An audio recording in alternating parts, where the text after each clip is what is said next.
for the numbers of women that we are pushing for Ashe Enkai, for the fact that we refuse to remain unbowed Ashe Enkai, for the conversations that we are going to have that will inspire and build us Ashe Enkai, for the women who absolutely love to be women Ashe Enkai, for the women who actually refuse to be pushed aside Ashe Enkai, for the women who come here to be counted Ashe Enkai, for the men who stand side by side with us Ashe Enkai, for the fact that we will ground them to understand that women matter Ashe Enkai. Ashe Enkai, Ashe Enkai. Thank you very much.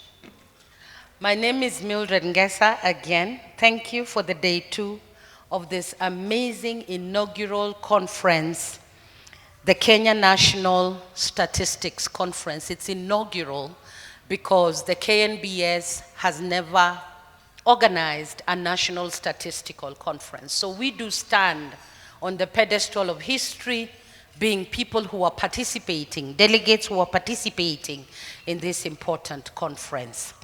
This morning, for our Women in Data breakfast meeting, all we want to do is to try and power us up. As I was coming here this morning, I was reflecting that the numbers for women, right from our pre-colonial cultural misinformation times when patriarchy was high, that women were supposed to be seen and not heard. In some of our communities, women were not counted at all. If a man was asked how many people are in your house and he has 10 children, he'd say, I have 11 children. The woman doesn't count. It's counted together with the children. And then I was reflecting on pre-colonial and colonial pursuits, where patriarchy erased the names and numbers of women who led the front. And I said there was no data to tell us, and statistics to unpack the faces, the agency, the names of the women who led the struggle. And so therefore we see that patriarchy started out much longer than we thought. And then now we stand here in this brilliant, amazing, transformative conference of data and statistics in the country. And yesterday, the DG will agree with me that we were a bit uncomfortable. Did I say a bit? Quite uncomfortable with panels that had very few representation of women, or none at all. So the conversations continue, and I want to ensure you that none of you were born when the discrimination started, and therefore we must change that tide. Ashe Enkai, Ashe Enkai. So you're very welcome to this discussion today on women in data and statistics, and I would like to welcome our DG, Dr. MacDonald Obudo, to come forward and say a word of hello. But as Dr. MacDonald comes forward, I feel like I want to compel him to make a commitment of sorts that by the time we have the Data Fest next year in June, is it June? Next year in June, that the representation of women, especially in the panels at the Data Fest, will outnumber the men. So I was uncomfortable, Bwana DG. There were too many dark suits at the front. We needed color. But thank you very much. Welcome, DG. You are well. Very well. Yeah, I think in the morning as we were coming in, ladies were not being asked if they are coming for the breakfast meeting, but men were being asked. So I'm among the few men who managed to evade the trap and found myself here.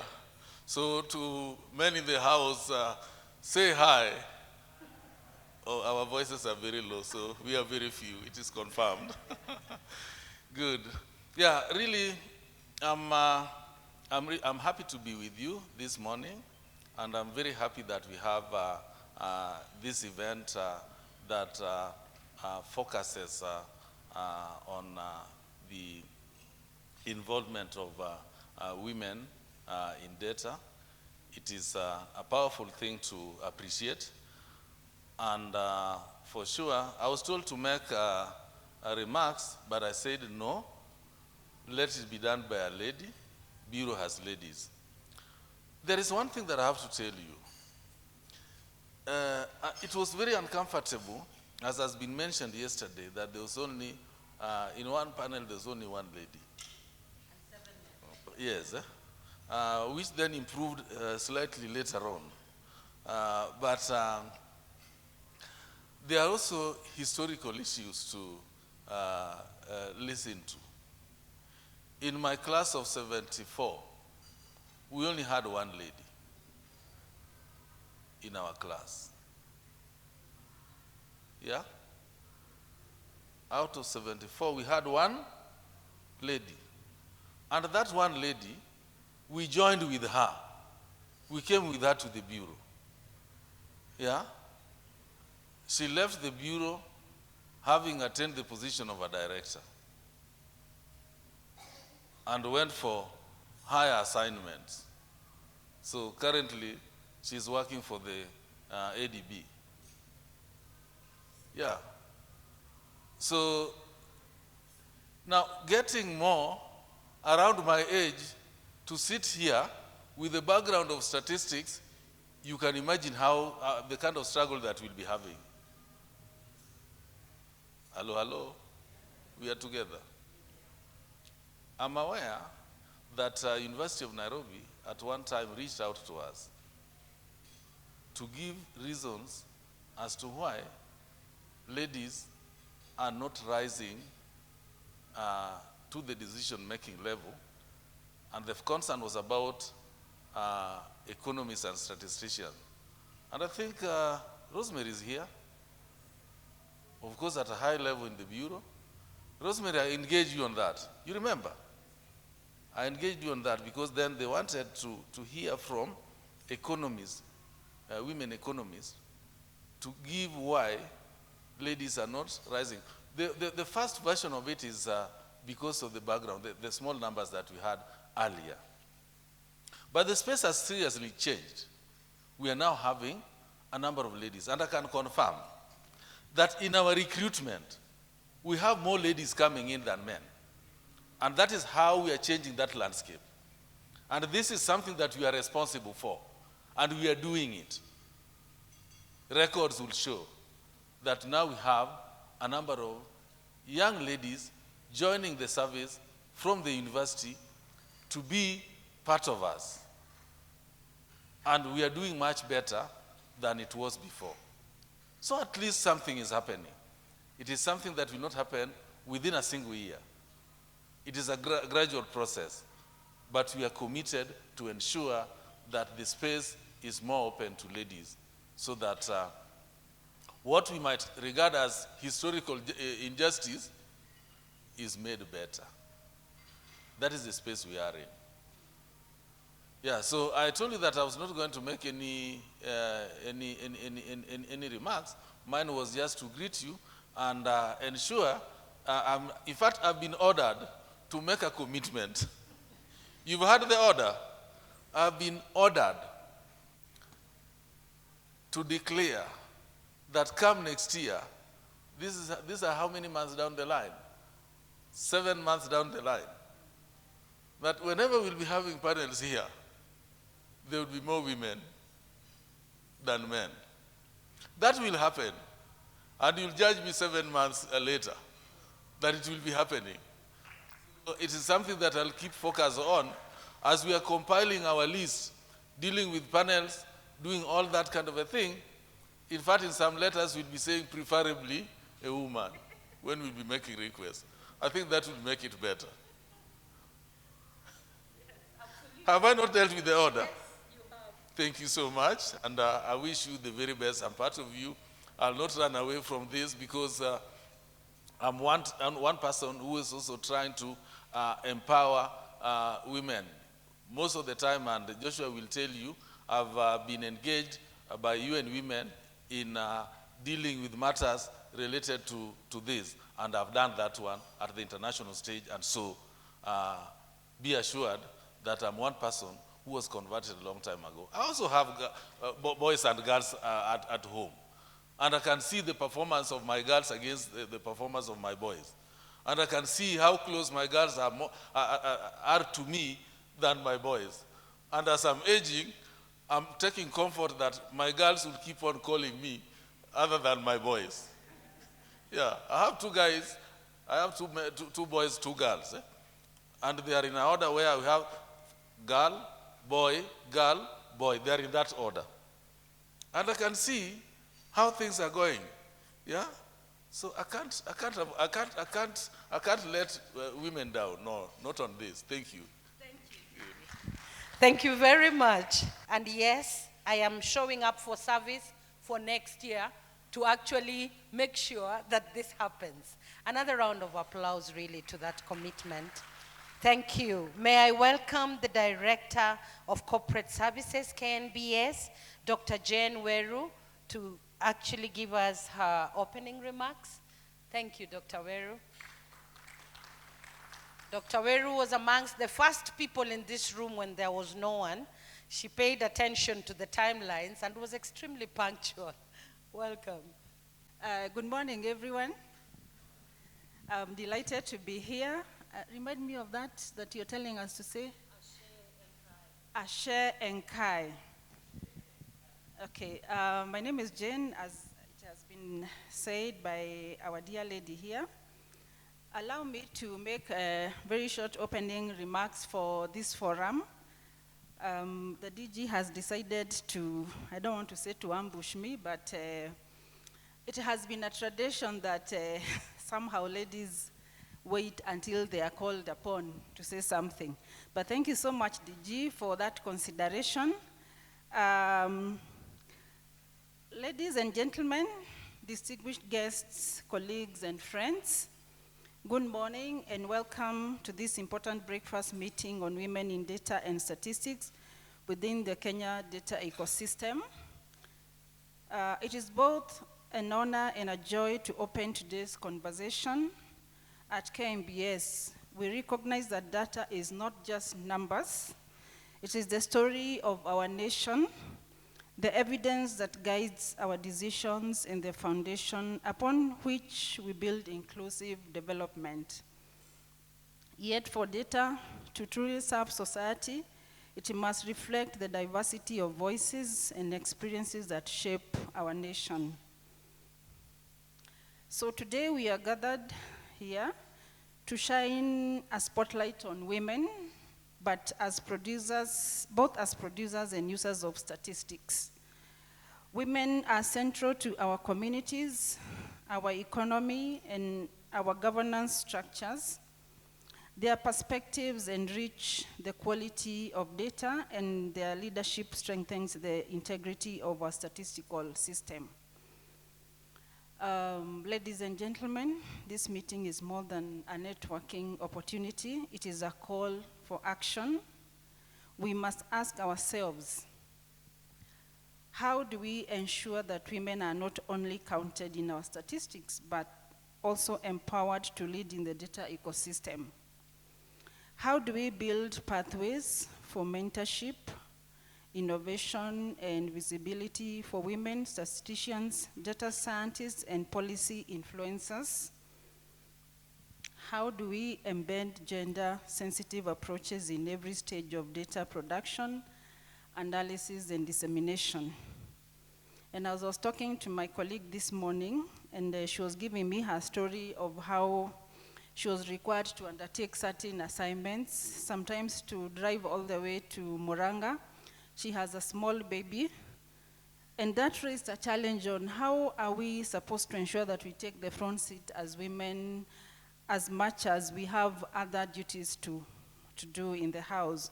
Remember the last survey that was done on time use for domestic work, especially for us women, that no one cares much on how much you must do before you leave the house in the morning. And we laughed it off now that her children are old, or they are grown up now. She was not able to leave the house as early as possible as required by someone waiting outside and asking her to rush because time is not on their side. But who cared much about what she's supposed to do before she leaves the house. So the challenge here is that women are empowered in a very different and unique way, that they have the capability of multitasking. That one we are very well aware of. So that is very, very encouraging, as I spoke to my colleague this morning. So at KMBS, we are committed to advancing these goals. As you share ideas today, let us remember that inclusion is not a favor. It is actually a right. It is a necessity. And a data ecosystem that excludes women is incomplete. And statistical system that ignores gender perspectives cannot fully serve Kenya's development agenda. So ladies and gentlemen, we are looking forward to very intensive discussions and a lot of collaborations and networking in this forum. And I want to tell the DG that it is not just women, it is women and those who support the women to do what they need to do. So yeah, men, you are welcome to join us in our conversations and feel very honored because you are part of our lives and you make it happen to ensure that women are empowered to do what they need to do as far as especially data statistics is concerned. So with those words, I officially declare this breakfast meeting open. May our discussions be fruitful, inspiring, and transformative. Thank you very much. Waweru, thank you. And indeed, we must always remember that inclusion is not a favor, it is a right. And I want to just again encourage the gentlemen in the room. I know you're born in societies and communities where they tell you that women's place is in the kitchen. But always remember that it is in the kitchen that all the knives are kept. So if I were you, I would push women out there to do what they ought to do. But thank you very much. Thank you very much, Dr. Waweru. Indeed, the grounding of the fact that women do matter and really must be in these spaces is key. Dear delegates, we were honored to have a response of positive acceptance for the keynote address from the Honorable Harriet Chigei, who is the President's advisor in the Office of Women's Rights. Unfortunately, she's not able to join us, but sends her solidarity and messages of encouragement and strengthening of our resolve for women in data and statistics. And she has indeed sent a representative. Allow me please to welcome Ms. Caroline Kareme, the Director, Legal, Leadership, and Governance, Office of the President's Advisor on Women's Rights. Good morning. Good morning once again. How's your week been? Good? So we are talking about numbers today, day 3 of the week. So far, so good? So you've heard my name's Caroline. I'm here on behalf of the advisor to the President on Women's Rights. I hope all of us are familiar with our office. How many have heard about our office? That's a fairly good number. We always have to take statistics as we are learning.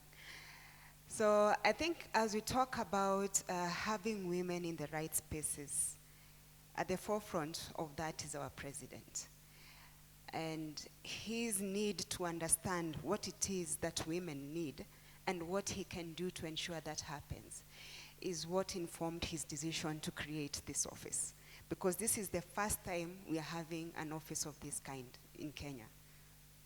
So His Excellency President William Ruto set up this office when he came into power.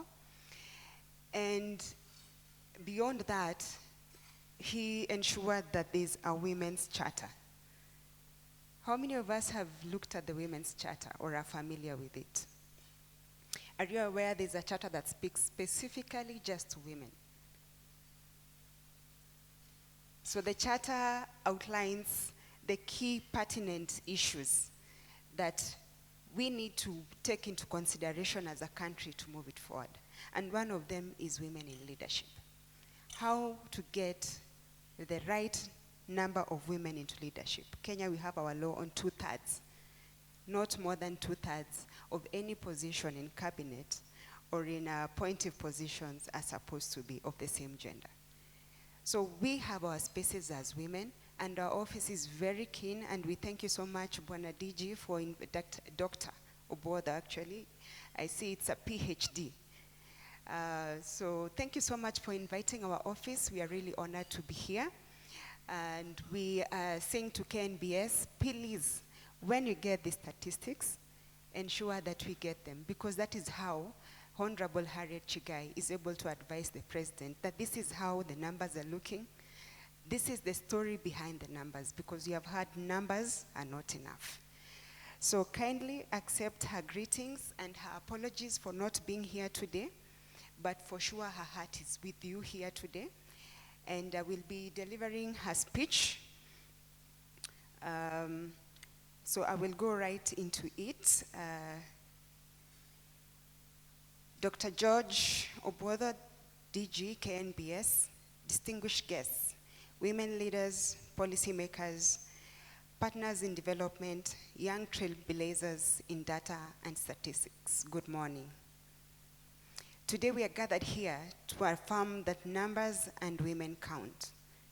Today we speak directly to the heart of our national aspirations, building an inclusive, modern, and future-ready data ecosystem. I therefore first and foremost extend my warm congratulations to the Kenya National Bureau of Statistics for hosting this strategic breakfast dialogue and the ongoing National Statistics Conference, which continues to enrich our collective reflections on the future of data in Kenya. Is it data or data? It depends on the school I went to. I will go with what my English teacher taught me. She said it is data.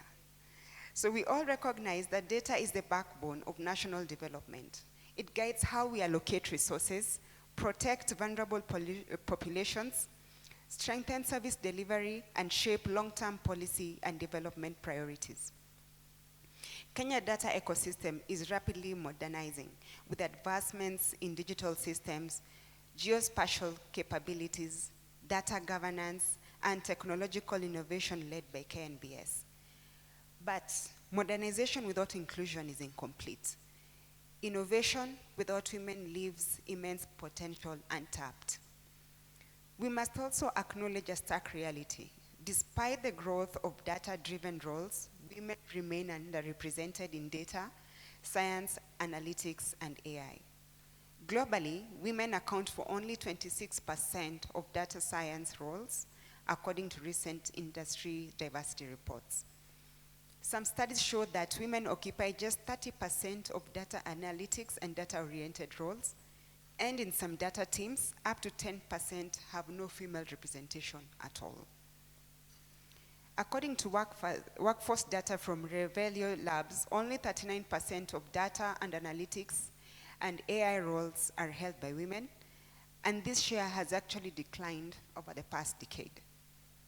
At more senior levels, the picture is more troubling. Women occupy only 29% of executive roles in data and analytics and AI, pointing to a significant gap in promotion and leadership. And when we come closer home through the lens of our national context, the gender gap in STEM, we all know what STEM is, right? Is clear. Data from KNBS shows that just about 30% of STEM professionals in Kenya are women. I think we have heard the DG talk about one woman in a class of 74 during his time. This figure reflects broader structural challenges ranging from educational leakage, where fewer girls remain interested in STEM fields, to a lack of mentorship, institutional support, and inclusive hiring practices. These disparities represent not only gender inequality, but also a significant loss of talent and innovation for the country. Yet, these challenges also offer us opportunities, and I believe deeply in the transformational potential of women in data.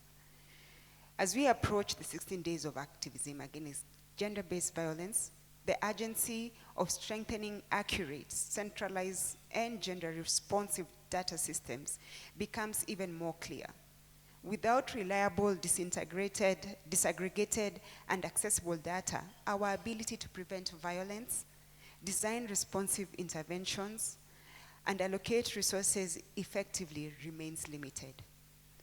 In 2024, my office convened the Landmark Data Summit under the theme Innovation, Financing, and the Status of Women in Gender Data. It brought together over 200 delegates and reaffirmed the national commitment to accelerating efforts towards centralizing gender data, modernizing gender data systems, and ensuring that no woman or girl is left behind in the data revolution. Women bring unique lived experiences that enrich statistical narratives, closing the gender gap in data and analytics, and strengthening our national capacity to make better, more inclusive policies that unlock full power of our human capital. I am particularly encouraged by the proposal for the Kenya Network of Women in Data and Statistics. This platform is more than a professional association. It is a movement.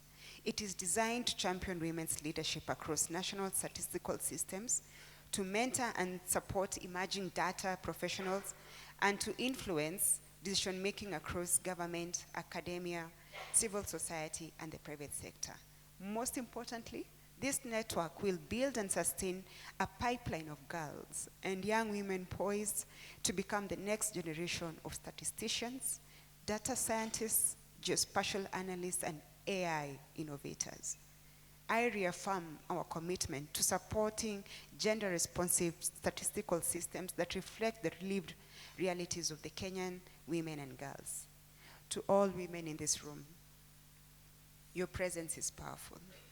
To the young statistician at the start of her career, you carry the torch of innovation.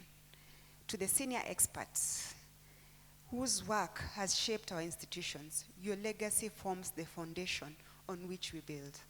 To our partners across the UN system, academia, parliament, civil society, and the private sector, your collaboration strengthens our shared vision. As we proceed with today's deliberations, I encourage you to be bold, to question deeply, to co-create solutions, and to forge lasting partnerships that will sustain this movement. May today mark the beginnings of a new chapter, one in which women's leadership decisively shapes the future of Kenya's data landscape. Asante sana, Honorable Harriet Chigai. I take this opportunity to just request you to send 2 messages to Madam Chigai to advise the President on. That message 1, the Office of the Advisor should tell the President repeatedly that when women are silent, he must be very scared. Because when women are really, really pushed, when they are silent because they are not there, because they are not seen, he must be very scared. And number 2, if she could request the President to be equally uncomfortable whenever he enters a meeting or gets into a panel and there are 16 men and 2 women on the panel. Request the President to develop a very uncomfortable and unrelenting demeanor and say, but where are the women? Thank you so much for the work you do. It's important. Because sometimes women scream from here and we wonder whether the governance or the top leadership really hears. So your office is important. Delegates, I want to remind you of an incident when this country was in the doldrums in 2007, 2008. And I know we were there when the panel of eminent African personalities came in. I was there as I'm a recovering journalist. So as a young journalist, I was there. And when the panel arrived at the airport, Her Excellency Gracia Machel looked around. She was met by quite a number of government delegation. She looked at them and said, where are the women? And there are no women. And she said, I'm not going anywhere. Where are the women? We are in crisis and there are no women. From that time, I understood the substantive power of inclusion and why women need to be counted and be included. So thank you very much. I want us to now move towards the panel, but as the panel comes, I want to ask each one of you to just reflect very briefly. What is it about your womanness? What is it about your womanness? Please remember, your womanness can be both feminine and masculine. What is it about your womanness that makes you feel threatened?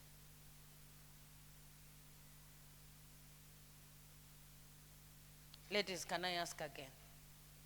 What is it about your womanness that makes you feel threatened? Can I have an answer, one or two? Women are born immediately and it's discrimination. How are we discriminated? All our tribes. The women, when the girl child is born, how many Ngemis are there? How many for girls? Huh? And for boys? 5. Oh, so it starts at birth. So 3 for girls, 4 for boys. 5 for boys, 3 for girls. Only 3. We can't have 5. Bonadiji, imagine we have to start from even cultures like that. Bonadiji knows that his culture sometimes, when women have, so at birth there's discrimination, at death there's discrimination.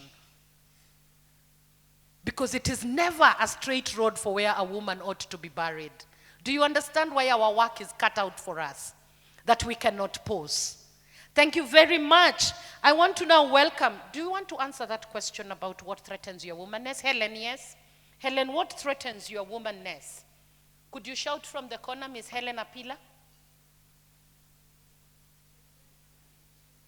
The place in the kitchen. Hey, you feel threatened. Tell him we don't like being pushed there. Okay. The place in the kitchen threatens Helen. I feel you. I feel you. Any other answer? What threatens? What makes you feel so threatened as a woman? I know there are many, but pick I know you are juggling with like 10 answers. Yes, my dear. Yes. Yes. When there is no equity in positions of leadership. My sister, when I'm looking at the TV screen and they're talking state of the nation, and they have 5 men and there's no woman, do you know what I do? In my madness, I pick the phone and call all the editors and tell them, are you trying to tell me no woman can talk about the state of this nation? And it is sad, because that's the truth. Yes, my sister. Yes. Are you really the one? The body changes and waits to change again at menopause. But you know, my sister, you and I will have the conversation on the corner. What patriarchy has lied to us is that menopause is a time of shh, kumbe. It's when we rise. I'll tell you, yes. Just being a woman. As you have said it, Yeah. there is discrimination in birth. Yeah. There is discrimination in burial. Right. I was married, I was divorced, I got a new man. My previous man that did not want me alive now Right. wants me dead. Wants to bury you. No, wants me dead. Wants you dead. And I'm not food. Hey. And in between, Yeah. there are a lot of things that happen. Yeah. I will have my menstruation, Yeah. and that alone becomes a problem. Yeah. I will conceive when in school, and for some reason, now I am a mother, I need to take care of a child. The boy will go ahead with The boy is in education. school, and he becomes a director at KNBS. Yes. Ah, Dr. Obudo, see how you've been leveled like that.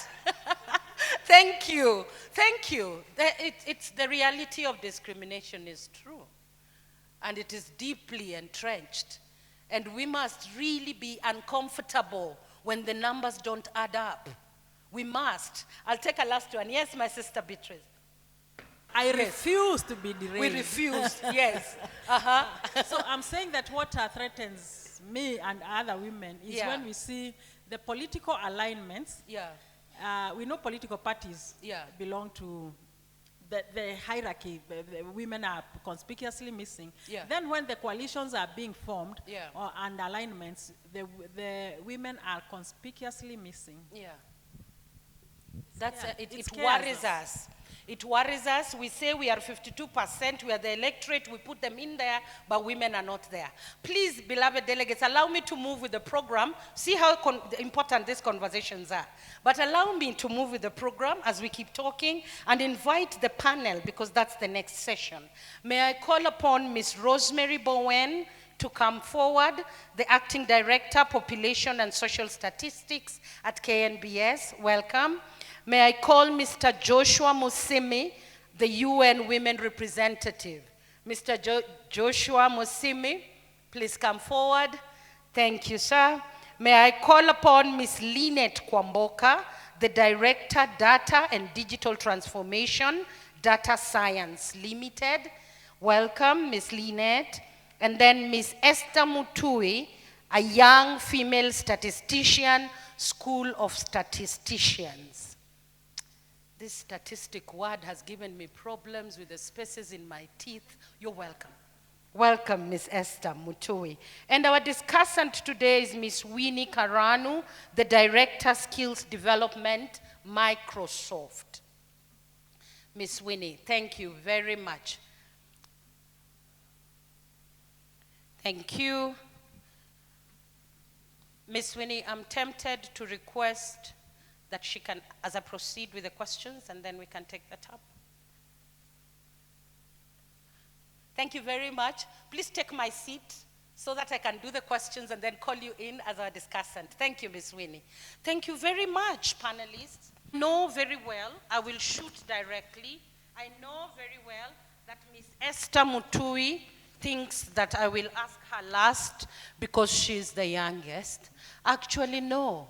Because your voice to me, the elders have walked the path. I want to hear what you feel as you introduce yourself is the biggest barrier of you moving forward as a statistician and a young woman. I really appreciate for this opportunity. And for me, I would say the support in education and getting scholarship for you to advance in the digital new technology, especially for statistics, because what we are taught in our school is theoretical, but what is in the real world, it is the technology which is new and is the one which is being applied in our organizations. So getting that scholarship, getting that support becomes confidence in me. Esther, do you feel hampered? Demographics, you're young and you're a woman. And don't fear, the director is a good man. He's a feminist, trust me. Do you feel hampered? For me, I would say I have learned it and I've embraced it, but the reality remains is still like a stronghold when I go to my bedroom and then start crying. But when I come outside, I become very strong just to show it up. But in reality, it still needs a support. It needs support. Yes. And I hope that the people in the room realize that there are many Esthers who cry in the rooms because of the frustrations in our working spaces. Esther, it's good. We will discuss more about the tears than what you do after the tears. Thank you very much. Ms. Rosemary Bowen, I know you are experienced in this space on data and statistics with over 2 decades in this profession. And congratulations, because we know that we don't have many women there. In your view, Ms. Rosemary, how can women actively influence the future of data and statistics in Kenya? Positively influence. Do we need more women to push through? Do we need an engendered data and statistics designation? An engendered one? Do we need that? And why is it important? Yeah, so I've worked in the Bureau for over 20 years. And what I think should be done to ensure that women are actively influencing data and statistics is to place them in positions of leadership. And one of the ways to do that is to ensure that we are very intentional by getting them mentored in the area of statistics. There's something that our DG did, Anisia, the involvement of ONS UK in bringing Women in Leadership program to KNBS.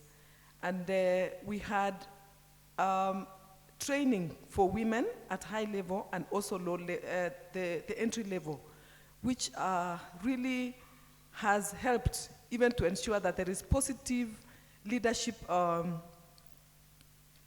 taking roles in terms of leadership by the women in KNBS. They are in here, some of them, and I can tell you that that program really helped the women in the Bureau to be able to take leadership roles. The other thing is dealing with issues of work-life balance. One of the ways to do that is to ensure that there is a flexi working environment. Thank God for the online meetings nowadays. When we started, you had to be physically in a meeting. But these days, you are able to attend a meeting online. You don't have to move to go and have a meeting. The other way is, one of the ways to do that is to have targeted capacity building opportunities in leadership programs. The first one was about mentorship, whereby you are connected with those that are older than you in the profession. But this one is targeted capacity building. We have got the SMC that is always offered by the Kenya School of Government. We also have the SLDP. And we are always encouraged, and even the HR is able even to point out and tell you that there are these opportunities to be able to help you to lead. So what I can say about KNBS is that they have actively tried to ensure that the women are taking up leadership positions in terms of statistical production. So those are some of the ways to ensure that we participate, ensuring that they are placed in leadership positions. Ms. Rosemary, thank you very much. There are those like Esther who really need mentorship and would appreciate standing on your shoulders, for example. Like you've heard from her, there are tears in private and there are smiles in public. I'm glad you flagged out mentorship. Is it a key component within KNBS that is intentional to mentor the young women coming up? Is it a key component? Within the HR, there is that plan for mentorship. I think Dr. Weru is here, and I know that program is there.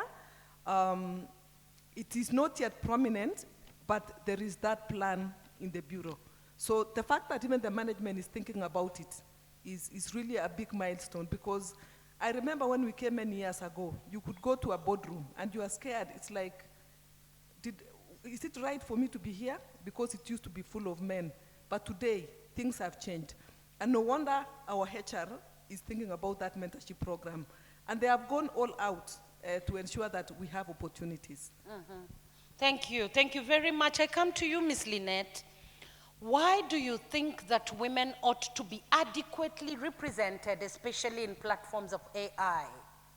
We come from, some of us come from the generation where the only AI they know is ChatGPT. And it ends there.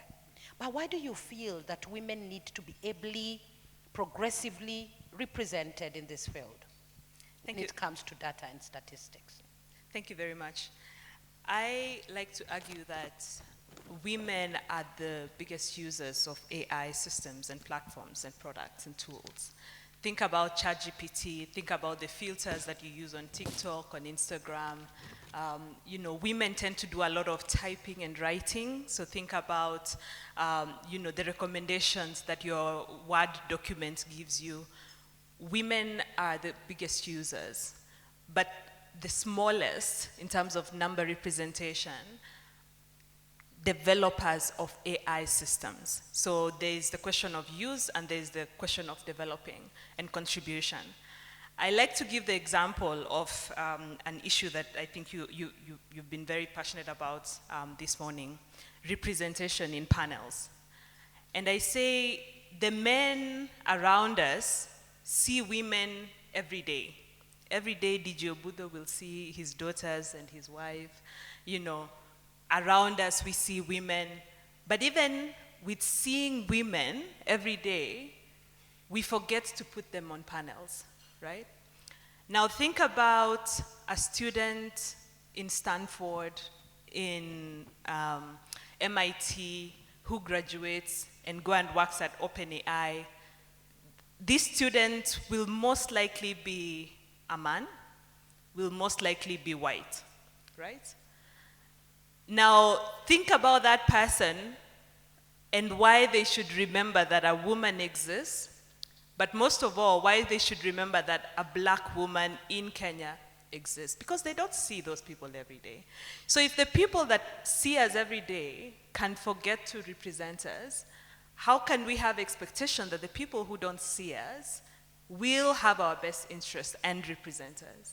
So for me, that's why it's important for women to not only be users of AI, but also developers of AI. Having, young women like her represented in the areas of statistics, right from education, all the way to practice. But not just practice in speaking and in theory, but also practice in developing, in being involved in the conversations. Then we lend the tools and the products that are developed to be more representative. The more women we have at the table, the more representation there's going to be. The more black women we have at the table, the more representation we are going to have of who we are today. And for me, it's also a challenge for our local universities and academic institutions to be more proactive. I studied computer science, and in my class of 44, there was 8 girls. And out of these, by the time we were graduating, there was 32 of us who graduated from the University of Nairobi. There were 8 girls, and about 10, 11 boys, men had dropped out. Today, where are the girls? And are they represented in the things that, the men are developing? Yeah. Thank you. Ms. Lynette, I want to stay with you for a bit. You are a data scientist.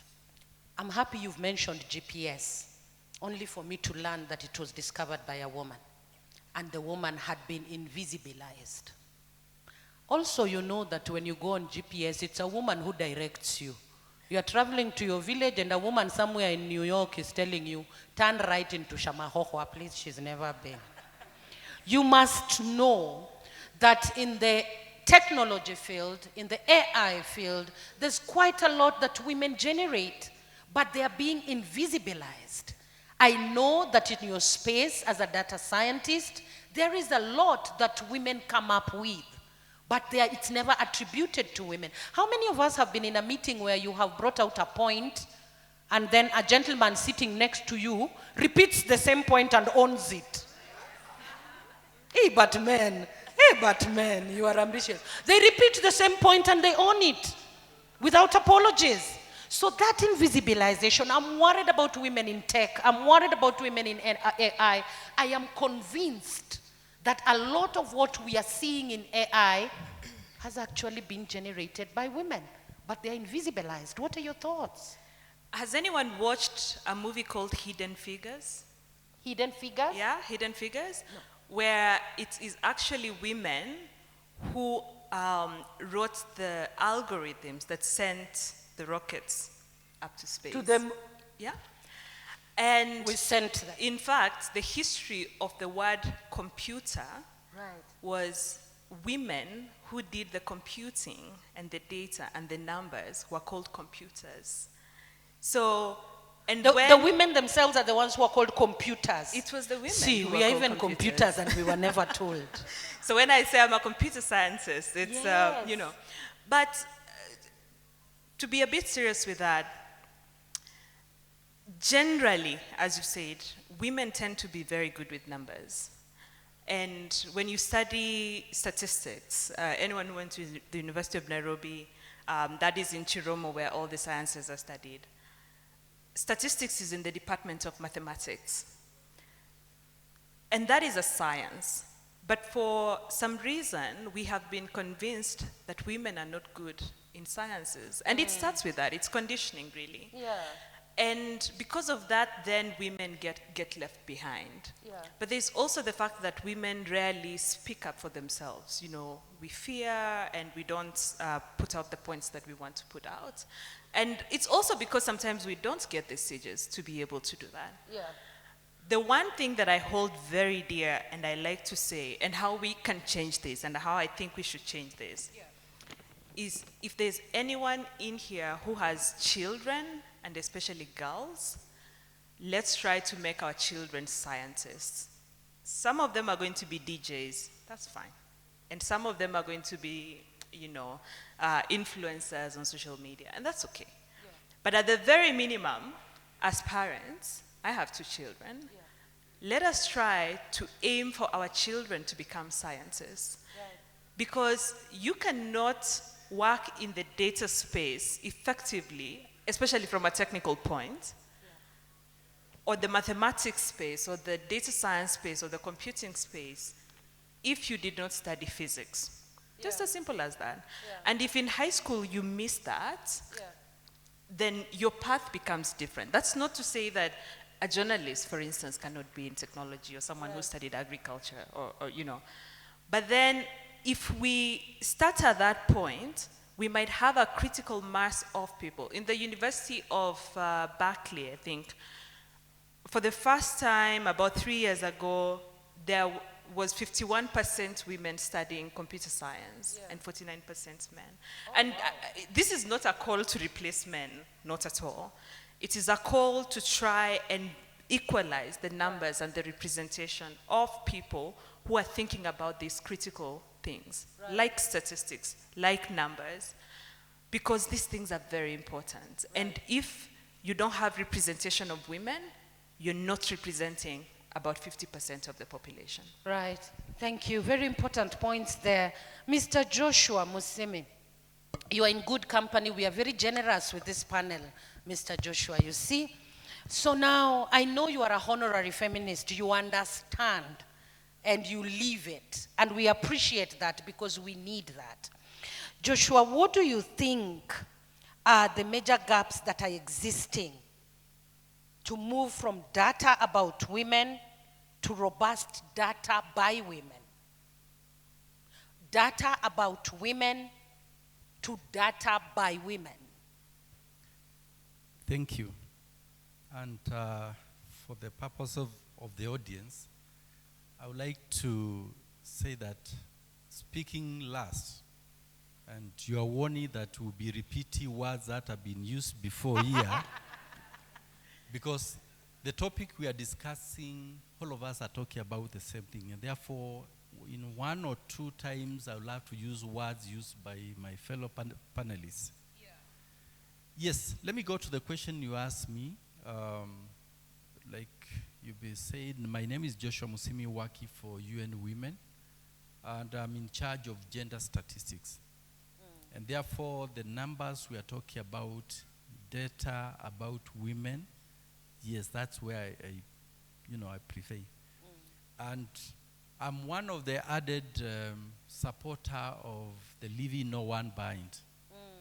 And therefore, when we are talking about data by women, and now moving to data, data on women, and moving to the data by women. One of the key issues we find here is the issues we are discussing, and allow me to even pick some of the pointers so that I build my case. Yeah. The numbers really for women in this space are minimal. Yeah. And why? It all starts from the tender age. And this we call it social construction. Yeah. It's how we've been wired, how we've been brought up. My sister here is talking about the numbers in the university and all that. But you realize that as we go up the ladder, some of the numbers keep on shading. And by the time you get to a class of 44 and you have only 8 girls, that speaks volumes. Therefore, my point is that we should have a deliberate effort to do a capacity building, to try to mentor. And these are words, and that's why I caution that I'll use words used by Rosemary, used by Lynette. Yes, so that we see the picture. Because why this happens is not because that women do not have the same IQ as men. We almost sometimes you find they are even better than us. Not sometimes, often. Sometimes, not often. And therefore, we can compete favorably. And therefore, here is a deliberate effort where we need to mentor these women. We need to build their capacity. We need to bring them up so that we are not just counting the numbers of women, but it's the women who are now generating these numbers. Like she spoke eloquently about the technology bit, very interesting. And I'll give an example of an initiative we are doing with the UN Women. We have what we call African Girls Can Code initiative, where we are trying to empower young women to do coding. Because this we realize is a field that is dominated by males and all that, but we want to show the young women that you can do it. A number of the alumni, because we've been running this program for about 3 years, we've seen them go to compete in Europe. Yeah. You know, in science fairs and all that, and they are excelling. And therefore, this is a demonstration that women can still come into this space and do the best. Be the data producers, not the numbers themselves. So this is what I want to say, but I feel we can engage more. Yes, in this Mr. topic, Joshua. yeah. My question is because members of your gender do not have the consciousness that you have on inclusion of women in these spaces. What do you think we should do to enhance their consciousness for meaningful progression, for equality and equity? I'm not sure about the statement you're saying whether members of my gender Yes. do not really appreciate. Yeah. Because we'll use a word used in parliament sometimes back, the passionometer. I don't know whether we have a passionometer to measure this. Women do, it's But inbuilt. I don't think so. And if you get my wording clearly, it's about how we were brought up. Yeah. Looking down upon you, Lynette, looking upon, Socialized. yes, socialized. Right. And therefore, that is the main problem. Yeah. You gave us an example of the person who created the geographical positioning system, Yes. being a woman. Yeah. There are multiple examples of the great things that women have done. And sometimes even when women are not the majority in the room, having the examples of people who've gone before you Yeah. are really important. A very quick example is many years ago, I was invited to Precious Blood Rerouter to give a career talk about women in computer science. And I went innocently, spoke to the school. 3 years later, someone applied for an internship in my company. And when I was doing the interview, she said, 3 years ago, you came to our school and you talked about computer science. I was curious. I was an A student. I applied to study computer science. I've been studying computer science, and now I'm here to apply for the job because you inspired me to study this. So sometimes women need to see other women rising in the fields that they're in. And then very finally to what Esther has also said, let's start young. Let's start young. Yeah. It's a bit too late for some of us in the room because we're getting older, but then we need to bring in more people into the fold, and to be able to do that, we need to start in primary school. We need to start to change the conditioning that he has talked about. Yeah. We need to start encouraging more women and showing them the examples right from primary school, right from high school, because that is how you encourage women. But if we are conditioning little girls that this is very difficult, the sciences are, are for the boys and you'll not be able to do this, then we will lose them. But then let's show them the great examples. Thank you. Thank you very much, Lynette. Mr. Joshua, what do you think the network for women in data and statistics, what should be the 2 priorities? The first priority first is to establish what gaps exist. And here we are starting with the numbers. Yeah. What does the numbers say? The statistics.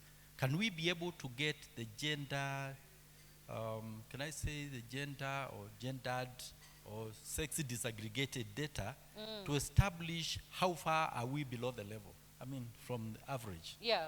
Because that way we'll be able now to see what First of all, effort- map out to see map where out. are the women in Yes, data and yes. statistics. How Right. many are we? Right. Then and this one, like I said, the advocacy, mentorship, capacity building, because that is what we need. Yeah. For us to have vibrant women in data network, Yeah, they need to get all this right. right. So that at least we are talking from the known Yeah, to the to the unknowns. We have a unknown. baseline from which we can now monitor progress in given, every year after year. Thank you. Thank you very much, Mr. Joshua, and thank you very much, panel. Don't move yet. I want to call in Miss Winnie Karanu to come and she's our discussant, the Director, Skill Development, Microsoft. Quite a bit of conversations that have gone in there, Winnie, in visibilization, innovation by women. Please come. That is overlooked. Please take us through what your points are from the conversations we've had. Do you want to come up? Think hard, but also maybe add in some few points. So one, I think generally in terms of leadership, I think everyone has kind of spoken about the importance of being able to drive some level of participation for women, especially when it comes to mentorship. I think one of the things that we've seen even as we're driving our own programs on skilling is that when you see other women doing it, other women are inspired to do it. So I think just being able to see another woman doing it normally gives almost like the permission for other women to say, oh, I can do that because I saw someone else do it. So I think just being able to do that. So for you women who are in the room, remembering that your representation actually inspires our other women to do the same. So keep standing in your own voice and in positions of leadership. The other one is in terms of partnerships. I think I've seen the value of partnerships when it comes to being able to learn from each other. So partnerships with other countries, it could be partnerships with other organizations or even institutions of learning that can help in terms of building capacity. So when it comes to, for example, I think someone mentioned around, I think NBS has a partnership with other international organizations, and I think those learning exchanges always accelerate learning, but also create benchmarks in terms of if I want to be a leader in this space, what kind of capabilities do I need to build? Lynette, I think, spoke a lot about biggest users of AI versus the developers of AI, and I think we're seeing that consistently across, not only just in data science or statistics, but also even in terms of developers or even analysts, or even generally tech cybersecurity, for example. So that's cutting across, and I think there is an opportunity for us to really think about what are the key programs that we can really be driving to ensure there's more women participation. So one, of course, in terms of mentorship, but also two, in terms of making sure that whatever programs that we're driving, can you make sure there's actual either equal participation or at least some level of key focus around women and how they need to be trained and participating in technical skills.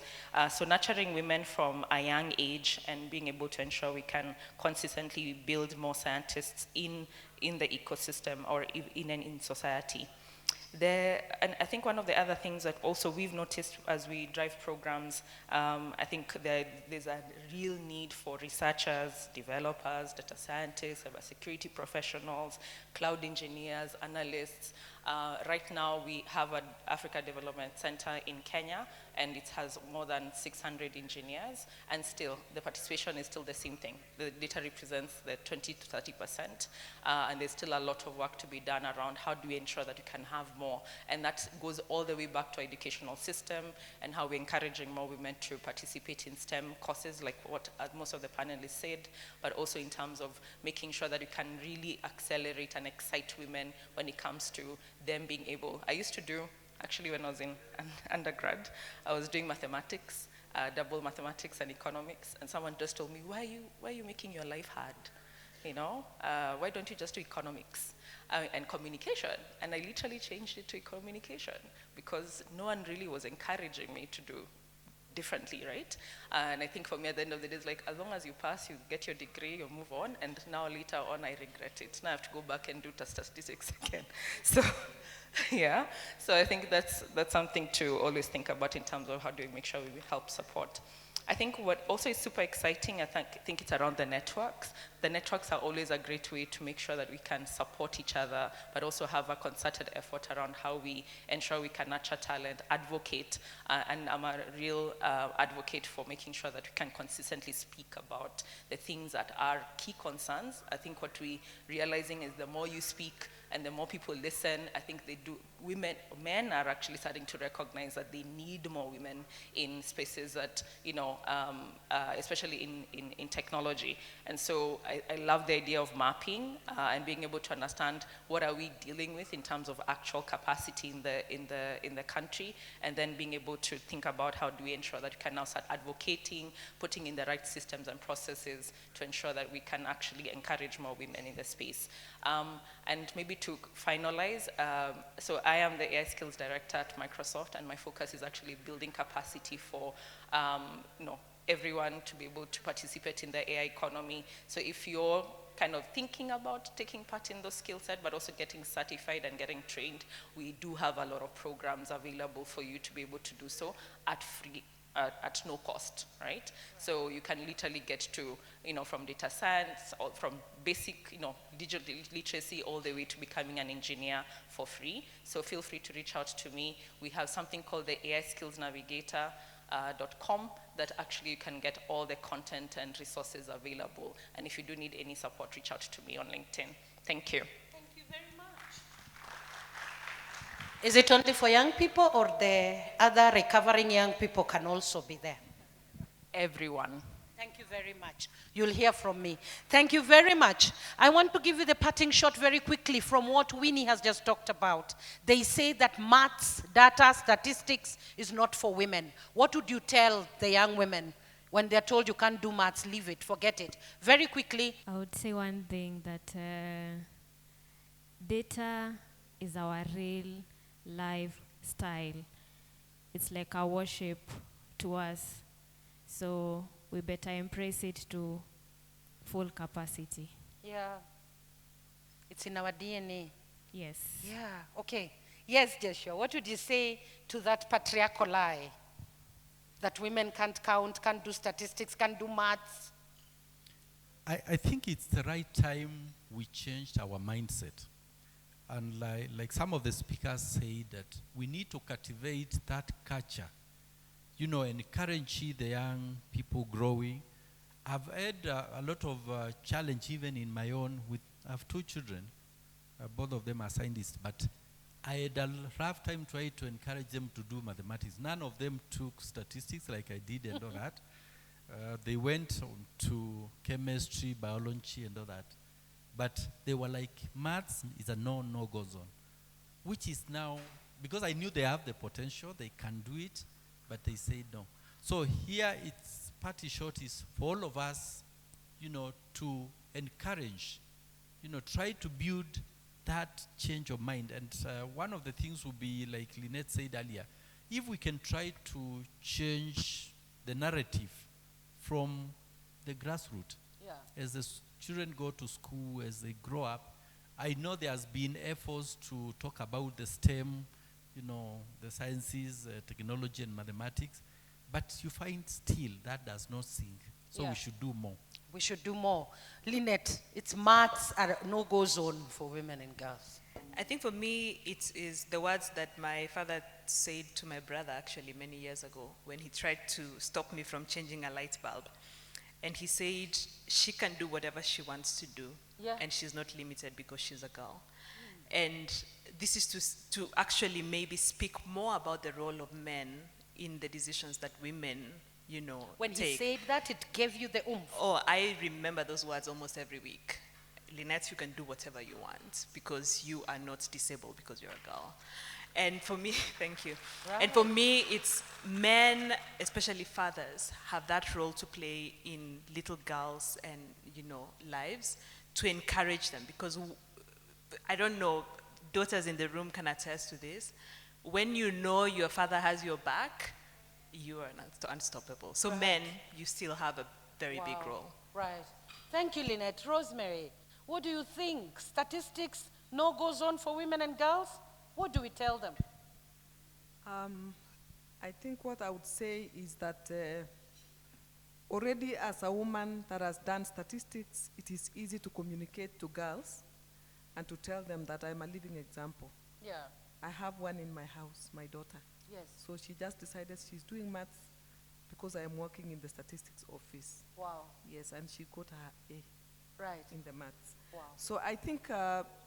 it is not like when we started. I think where we are, this thing of maths not good for women is I think it is demystified. And I think if you come to KNBS today, we have so many women that are statisticians. So I think the message should be that we begin cultivating that at a young age so Right. that they start accepting it. I think in South Africa, the statistics office, they have a program. It is called Isabelo Scholar. It is called Isabelo or something. Yeah, so they begin, the statistics office has a program for the young people, I think from primary school. Yeah. So I think we should have something like that if we have to change the mindset even from a young age Right. and start encouraging not just maths, but statistics. Right. Thank you very much. Another round of applause for the panel. Amazing, amazing conversations. I could engage you all day. Thank you very much for your thoughts. Please come forward. The photographers want to take us a photo of all of us, including Winnie. Winnie, please come forward. Please clap for them again. These conversations are so important. These conversations are very much needed. If we are at all pushing the agenda relentlessly of women in data and statistics, then we must be ready to always unpack, always speak out. I love quite a number of the quotes I've picked from all of you, and the fact that Winnie has given me a new lease of life into getting into this very important platform, which I will. So I do ask that we keep engaging on this as I call in our last segment, which is the presentation of the draft outfit of the proposed Kenya Network of Women in Data and Statistics. It is there already. We have the draft outfit of the proposed Kenya Network of Women in Data and Statistics, presented by Sarah Omoche, a statistician at KNBS. Welcome, Sarah. Welcome, Sarah. So while Sarah is coming, may I open it up to the room? What were your thoughts about the conversations we've had on the panel? Anybody? Yes, sir. Yes, please go ahead. I'm Dr. Kabiro from University of Nairobi, Department of Sociology, Social Work, and African Women Studies. And here I'm on behalf of Professor Kabira, who is the Director of African Women Study Center. Yeah. And we have a program, and actually what we are discussing, it is within the right. And the program is on participation of women in economics, Yeah. in leadership, and academic institution in Kenya. Right. That is institution of higher learning. Yeah. And the program is funded, and it is going for 5 years. Yeah. How are we empowering the women? Yeah. Within, we are looking for the sensitive gender issues and regulation in order to see how we can make more women to participate in leadership and decision making. Right. Which are some of outputs that we expect. It is Okay. mentorship, Right. whereby we are focusing from the level of undergraduate, postgraduate, that is masters, as well as PhD student. Right. Also, there is a So emphasis on mentorship. Yes. Yes, I will need to cut that short, but please repeat the name of the program again so that we can follow it up. The program that we are That you having have, yes. is participation of women in economic, in leadership, and academic institution. Yeah. In Kenya. Thank you. Thank you, sir. Allow me to please cut you short. Yes, there's a lady there. Yes. Okay, thank you so much. Yeah. This is Elizabeth Katam. I'm from Kenyatta University. I want to appreciate the panelists, but my big concern, I believe in actions, not only passive talking and talking. Our current education system, CPC, encourages nurturing of talents, creativity. Yeah. There is mentorship policy that Minister of Education developed a long time ago. What are we going to, what is our work to see that mentorship right from primary school, Yeah. secondary school is really active? Yeah. Or will we wait for 20 years, we come again here, and we hear stories for those who have gone through CPC saying, nobody encouraged me. Right. What is our role? I'm really giving you this task, Yes. that we make sure that mentorship in schools. Right now, the JSS students will be proceeding to senior secondary school. The 3 pathways, Yeah. STEM, and the others. And the government was very clear that 60% should go to STEM. We are waiting in January. If these 60% are in STEM, if they will not be in STEM, what will be our role as women rights? That is my Thank very big you. concern and very panning. Thank you, so much. Daktari. We agree. The role of all of us. All of us. Can I have the last one here? Please don't beat me. Because Two things. very quickly. One is that we are doing mathematics in other studies beyond Chiromo. So population scientists, we have to do a lot of analysis, estimation, forecasting, and all that. Right. But two, just in terms of the network and some of the things we could do, is that we are speaking about data and statistics in the digital era. Yeah. So we are no longer writing and calculating maths on our own. We are Right. using computers to do that. Yes. So for And we people are the like computers, us, as we have been told. yes. Yeah. So for people like us, we had our specialist package. Right. But these specialist packages are very expensive. Right. So what I would hope to see more is the use of open data and open softwares. So like she said about R, there are programs where anybody can learn to use R, and then you are able to access free data and do your analysis. Right. Otherwise, in the academic space, you can be bogged down because either you don't have the access to the software to do this analysis or data. So Right. this was just my inputs. Thank you, thank you. The sister at the back, who I am sure will call police on me if I don't pick her, please, yes, very quickly. Now, you beloved, you have the mic also. So that's the last one. Okay, yes, let's go ahead. My name is Furaha. Yes, Furaha. I'm a community liaison at Maono Space. I work for the Open Institute. And as a young person, we've talked a lot about mentorship. I'd like us to return us nyuma kidogo as a young person. When you talk about mentorship, I'd urge us all to look at it from a human point of view and not just the technical things. Because sometimes we've said all the things that threaten us as women. It is the role in the kitchen. It is all these other things pulling us in different directions. And sometimes we don't even believe in ourselves. So because of the lack of many examples, most young people, most ladies do not see themselves in data or statistics. So first humanize that. In mentorship, try as much as possible to unlock the imagination of the young people, and also kind of hold their hand. Sometimes it's just not taking, ownership of their own achievements. Sometimes it is the sabotaging things that they say to themselves. Okay. So know that Thank you, it is Furaha. that. We get it. Thank you, my dear. The very last one, please don't pick a mic again. Yeah. I want to close us by really recommending the issue of policy and the regulatory framework, because we have all discussed a lot here, but until it's in the law, until our policies reflect the involvement of women, right from collection, analysis to the dissemination of our statistics, then we won't get anywhere. Let's push in our parliament, let's champion women in politics who are in parliament who can influence for us in this agenda. Formulation and implementation of policies and aligning them within our laws. Thank you. May I welcome Sarah? Thank you so much. I'm going to come back to all of us. Sarah, do you want to speak from there? Good morning, everyone. I almost felt that I don't need to present this because all that we've spoken is in these slides.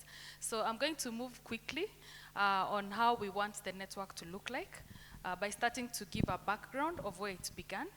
And Karen reminded me of where it really began. Like 2 years ago, we were in a conference in Zambia. It was the International Association of Official Statistics Conference. The first panel that was in the conference was all men. So there was that murmuring of where are the women? Does it mean that women cannot sit on these panels? So one of the things that we said we are bringing back home is that we should not have panels that are not representative. And I know some people are looking at me and saying, yesterday you were moderating a panel that was all men. Yes. However, you remember yesterday, the panel, there was a keynote address, or there was a Gina spoke before, and I was the moderator. But I believe we can do better. Yeah, we can do better to make it more inclusive. So let me take it back to how it began in Kenya. Next slide, please. My clicker is not working. Oh, yeah. So the first meeting, a meeting like this one, a number of you were in that meeting, happened on 15th April 2024. That date I cannot forget. For that purpose, we held our first meeting in Nairobi, in Panari Hotel. We had several deliberations. We had a panel discussing about the contribution of women in the data and statistics. And we came out of that place saying that we should have more discussion. Just the same way we are saying, if we had more time, we'd have more discussions and come out with something. But we only had a few, less than 2 hours. So we said we'll develop a concept note on establishing a network of women in data and statistics. So we've been putting together ideas, putting together inputs, beginning with what we discussed in that particular forum. Next slide, please. Oh, sorry. So what do we want to achieve through this network? This is a proposed vision, and I know at some point we'll panel beat it and have to reflect exactly what most of us want to achieve through the network. We want to have a vibrant, connected, and empowered community of women that will shape a data-driven future for the country. So what are the objectives of the network? The first one is to champion women's leadership across the NSS and in the wider ecosystem, realizing that these days we have stakeholders that run within government and beyond who are very important in the ecosystem. We want to strengthen mentorship, pathways linking senior experts to young professions like Esther, and ensure that they are comfortable in the practice. They know that statistics and data, when people hear statistics and data, they assume that we are all seated behind a computer looking at numbers that are complicated, but some of us are doing exciting work that people can participate progressively in. We want to promote gender-responsive data governance and policy influence. So we want to influence those debates so that they also capture what is good to us, something that relates to us, and we all know that if something is favorable to the woman, it's favorable to the society. We want to facilitate collaboration with continental and global networks. For instance, we have a Young Statistician Association at the continental level. Some of you know it. It is called Takwimu. So we want to also collaborate and see how the young girls or the young statisticians in that, how do they fit into this outfit, and look at any other networks that exist at the global and the continental front. We want to inspire the next generation of girls to pursue careers in data science, statistics, AI, and geospatial analysis. So what is the proposed structure? This is common with many of the networks, associations, like the membership. We want to look at the women professionals in statistics, data science, AI, and related disciplines. Students and early career practitioners in STEM and data fields. Institutional representatives from government, the private sector, and civil society, those who handle data. And I know most of them are in the conference and this session. And development and international partners supporting this agenda and data inclusion. I know most of us are, most of the development partners here support that vision. So the proposed leadership, not different from many outfits. The chairperson, senior woman leader in KNBS as the steward of the data ecosystem. The vice chairperson, rotational basis from the rest of the partner institutions within government or outside government. The KNBS will also house and provide a secretariat for coordination and communication. Then we'll have technical committees on the various areas focus. For instance, we'll have a mentorship group for policy and advocacy. That speaks to what Veronica said. Yeah, she said that about policy advocacy. We look at policies that need to be morphed to achieve what we want as women in data and statistics. Another group on innovation, and also another one in partnerships, because we'll need to work together to ensure we achieve what the network wants to achieve. So engagements will be through meetings, various kinds of meetings, proposed like on a quarterly session we'd have virtual sessions to have knowledge sharing and mentorship programs, and particularly on things that are arising and things that will affect data, things that will eventually affect women and the society in general. Biannual in-person meetings, these were really, they brought the light in the room, and many partners wanted to support at least 1 or 2 meetings in a year for that network of women. And also an annual national dialogue aligned to national conferences like this one, like the Statistics Conference, the Data Fest we are having next year, and any other national or annual activities that we have. So we expect to strengthen our leadership as women, and I always say that, and this somehow talks to the men, leadership is not about a position, leadership is not about being ahead. Leadership is about looking for a solution or providing a solution. Yeah? It's not about being the head of the organization or being the head of the family. It's about what you can do to improve or to provide a solution. So we want to strengthen that of leadership in women, in data and statistics. We want to increase female representation in senior data governance roles, which is, data governance is a hot topic, but we have to put our voice in data governance in time before the structures are firmed up. Enhanced visibility of Kenya's women data professions nationally and globally. We always want to be outstanding in the data and statistics. So we also want to advance this and be a country for other countries to learn from. We want to establish mentorship programs for girls and young women in STEM. I think that's what ran across the parting shots for our panelists. And we also want to have inclusive, gender-responsive statistical systems supporting Vision 2030 and SDG 5. This speaks to what the representative from UN Women, Mr. Musimi said, that we should start from looking at the gaps in data that we have. What kind of, the women data, what kind of gaps do we have in the data itself? That if the data came out, issues about women would be solved or be discussed in boardrooms. I was not given an opportunity to say what makes me uncomfortable about my womanhood. Mine is unpaid care work. Unpaid care work, yeah. So I really feel that I should be paid a lot of money.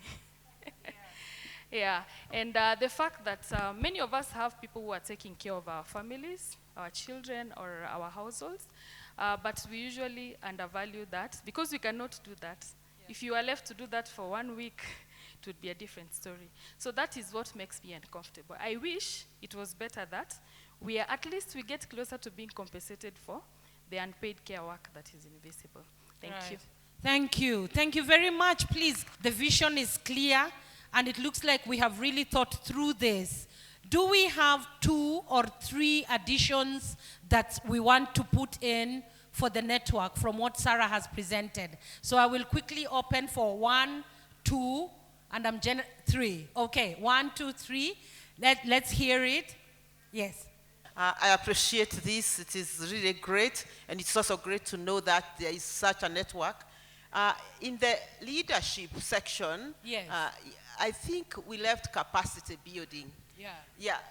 If that could be added, I mean, if they could add, I don't know, yes. They have quite a number of committees. Yeah. But you know, the women we need to build capacity. They need to strengthen. Yes, strengthening their capacity. That I think is a committee that should be included in that Very list. important. Thank you. Thank you so She's much. taking down. Thank you very much. Yes, dear. Yes. Okay. I think I'm thinking about it as myself as a profession and where I've reached. And a lot of women in the data and digital space will tell you there's a very strong glass ceiling that Right. we've not spoken about. Yeah. So we'll have different women in different levels. And we've really extensively discussed inspiring younger women who want to get into this sector. What about those women who want to grow their leadership in the sector? Mhm. How do we strengthen that and think of the different levels and how to, as Winnie mentioned strongly, the network is extremely important. Right. In Kenya, for example, any woman here will tell you they've been part of a women in tech group in their lives, and it disintegrated because of coordination. Now that we have KNBS as a really strong convener and a Yeah. government chair, Yeah. how can we really break down the silos of women leadership from us to be put frankly fighting for spaces, Right. but lifting each other up for leadership positions? Very important points. Thank you. Thank you very much. Please pass the mic over to this table.